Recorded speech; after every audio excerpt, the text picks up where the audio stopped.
What is up, guys? Tom here. Welcome to another GTA 5 video, where today I'm going to be talking about the new gun running update and how you can make the most money in the update. Now, it's been out for a week or so now, and I'll be able to have a play around with it, so I think I know the best ways to make money. So obviously, to start making money in the gun running update, you need to buy a bunker.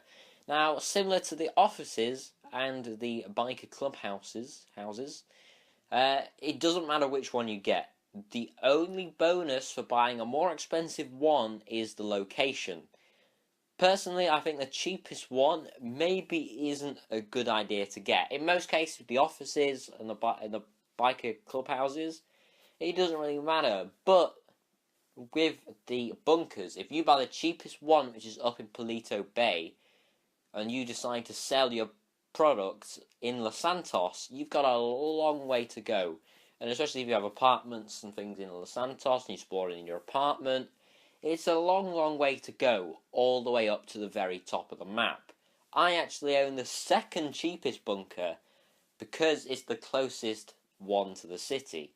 And that is the reason I picked it, because of location. The most expensive ones are all in Sandy Shores. If I'm honest, maybe not the best location. I think the one I've got is arguably one of the best locations, especially when it comes to selling your product, or your weapons, I should say, not product. That's the biker DLC in Los Santos. Just like the offices, you can also customize your bunkers. Now, I have actually customized mine. This is the first time I've ever done something. I didn't do it with, warehouses. I didn't upgrade the vehicles with the special vehicle cargo garages. Didn't upgrade that at all. Not done anything to my office to upgrade. But for the bunker, I did. All I did was the walls and the second caddy that you can use. Now, obviously, if you want to make the most money possible, obviously you get nothing.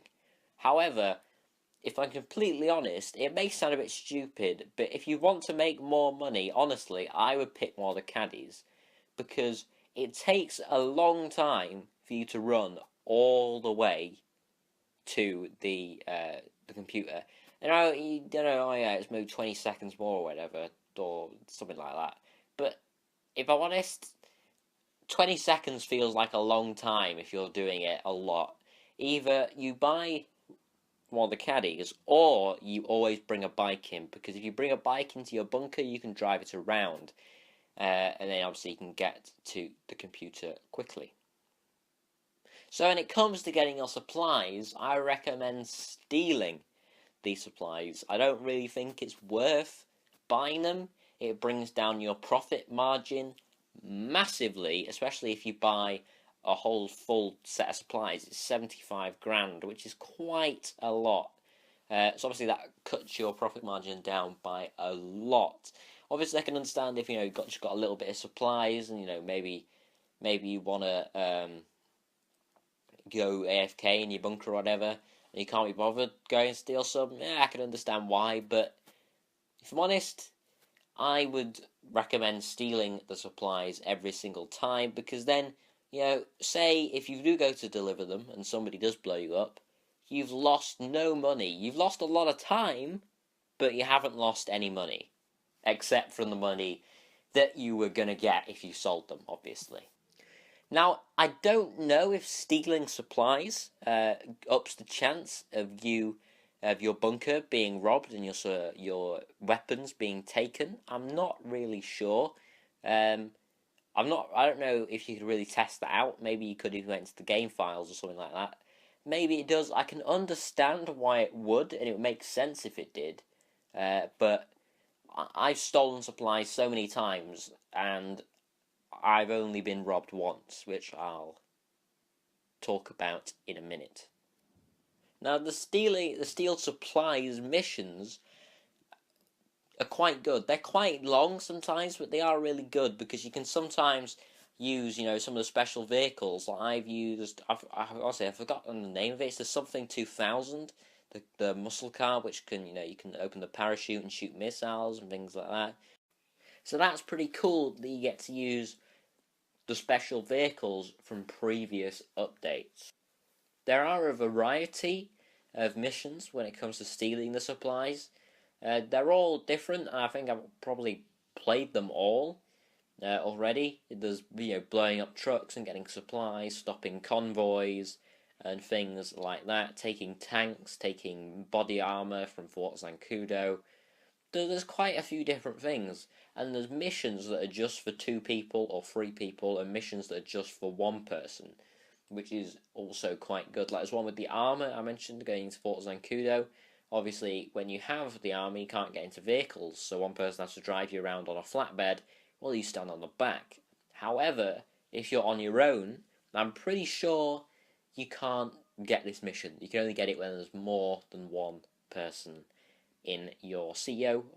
That's something I haven't mentioned, is to be able to go on the computer in your bunker, you need to be either a CEO, a VIP, or an MC. So, yeah, you need to make sure that you're one of those. I'm pretty sure to be a VIP, you need to have over 500k or 50k or something in your bank account, something like that. So, it's not really that hard to become a VIP, or obviously if you own an office already, or a motorcycle clubhouse, you can do it straight away. Now, when it comes to selling the weapons that you've made, you usually have to just deliver them in delivery vehicles. I've done 2 sell missions so far, one with not many weapons, and one with quite a lot of weapons. Both times I've sold in the Santos because it's the best to get more money, and my bunker is well placed. It is arguably in the Santos, which is quite good. The first sell mission I did, the one with less, was with a monster truck, and you had to drop the supplies off at different points. And I think it's the Marshall, the monster truck, I think. And the second one I did was with insurgents. I had to drive from one place to another. Now, when I sold less weapons, I had 1 monster truck, 1 Marshall. When I sold, I think it's just over 3/4 of a bar of weapons, I needed 3 insurgents, which is quite a lot. Maybe if you fill the bar up completely, you might need 4 vehicles. I'm not sure. So if you're on your own, it's not great. Like, I had 3 vehicles. My bunker is the closest you can get to Los Santos. And I delivered them with 2 minutes to go. So if you had a 4th delivery vehicle, it wouldn't have gone well. You wouldn't be able to get there in time. So if you're delivering a full bar of supplies, I recommend you have at least 2 people in your CEO. I sold it in a public session with no people because I was doing the CEO vehicle cargo, and everybody left my session. Or no, they didn't lag out, but slowly everybody started leaving until I was on my own. So I thought, well, this is the best chance to sell all my stuff, and I did.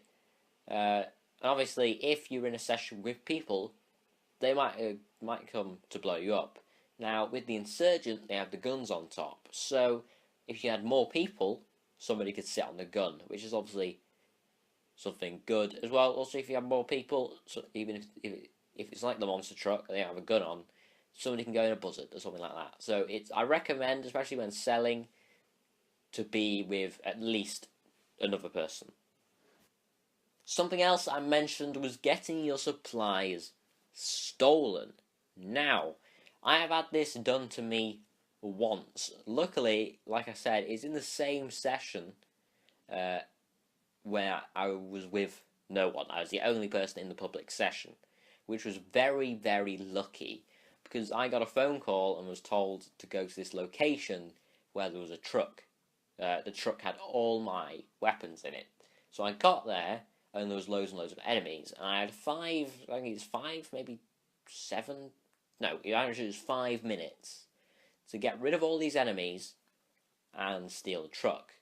Now, you may think that sounds quite easy, but there were 3 bombs on the truck. So if I tried to get in the truck, the bombs would have exploded, and my weapons would have gone with them, which wouldn't have been good. Now, obviously, you kill all the enemies, you go to defuse the bombs, but then more spawn. They spawn constantly. You had to just kill 3 waves of enemies, quite a few of them, and then disarm the bombs. So it wasn't it wasn't the easiest mission, I should say. It was quite hard. Now, if you've been unlucky enough to be in a session, maybe just joined a session, 28 people, get a phone call, and your supplies, or your weapons, I should say, have been stolen. You go, you get in the truck, you're driving across, everybody gets a global signal. All of your supplies are at risk. All of them.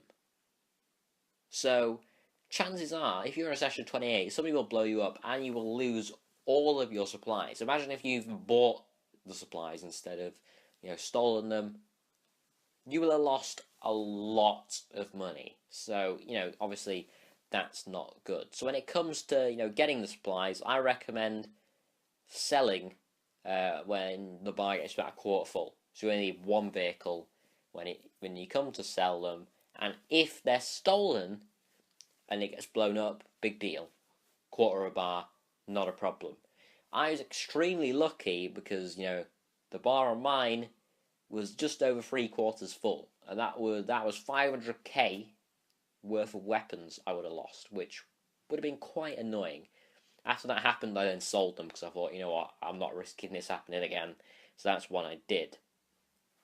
Another thing with the gun running update, obviously it's similar to the motorcycle club update because you get the supplies and your bunker or your business fills up. Obviously, when you're doing that, you're not making any money until you sell it. So if you want to make the maximum possible amount of money from making, from the bunkers and the gun running update, I recommend that you either do special vehicle work or special cargo work in between. Say you're doing 2 money-making methods at the same time, and that means you're making a lot of money. That's what I was doing. I was doing special vehicle work. I've got to the point where I've got quite a few, high-end vehicles, so I'm just selling those every single time.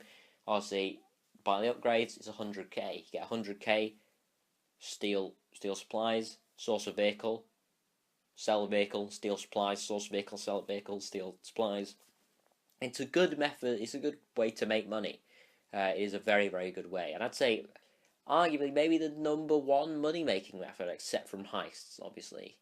If you get a good heist crew and you're doing them quite a lot, then, maybe that's slightly better. Obviously, it's quite hard to get 4 people. So I'd say, maybe with the amount of people you need, you only need an empty-ish session, and you're making a lot of money. So it is a very, very good money-making method in GTA 5 online. But anyway, guys, that is going to be the end of the video here.